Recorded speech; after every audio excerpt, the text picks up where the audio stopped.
Un ballon ovale, un jeu au pied et à la main, des maillots bons pour la lessive, rajoutez-y quelques infrastructures sportives familières et une franche convivialité. Du rugby, pas vraiment.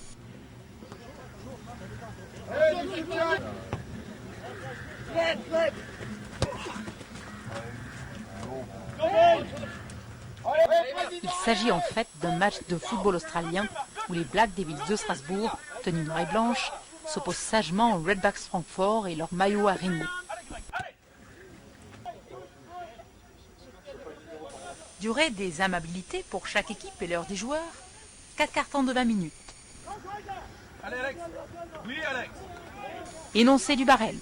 6 points accordés pour expédier le ballon entre les deux grands poteaux.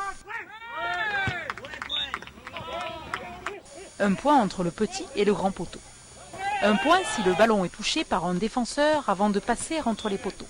Les deux troupes doivent donc se faire la belle autant que possible jusqu'au poteau.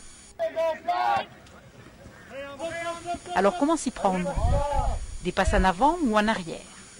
Des gestes un peu cocasses avec cette technique dite du handball qui contraint le joueur à boxer le ballon avec le poing. Le coup de la semaine. Et retenez encore qu'il faut faire rebondir le ballon tous les 15 mètres. Parole de protocole à la réception d'une passe au pied. Un attaquant ne peut être stoppé. Ce pacte de non-agression défini, l'équipe attaquante disposera d'un peu plus d'envergure pour effectuer un tir au but. Mais le ballon est un bien fort précieux et il y a rarement un seul candidat pour les dérober. Plus d'une fois, il reste bloqué au sol et l'homme au sifflet se charge de faire le ménage. Les spécialistes de ce sport marchent-ils sur la tête? Non, mais parfois c'est un peu le monde à l'envers.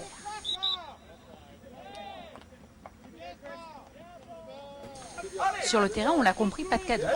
Mais sitôt le match fini, il y a fort à parier que tous se retrouveront dans un pub pour un 5e carton bien animé.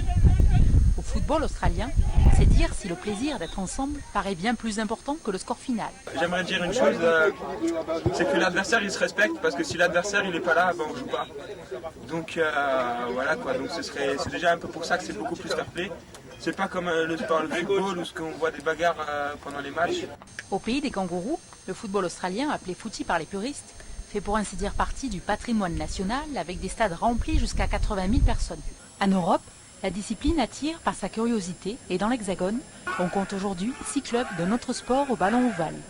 Désormais reconnu par la création de la Commission nationale du football australien, il reste au footy de prendre sa place dans le sport français.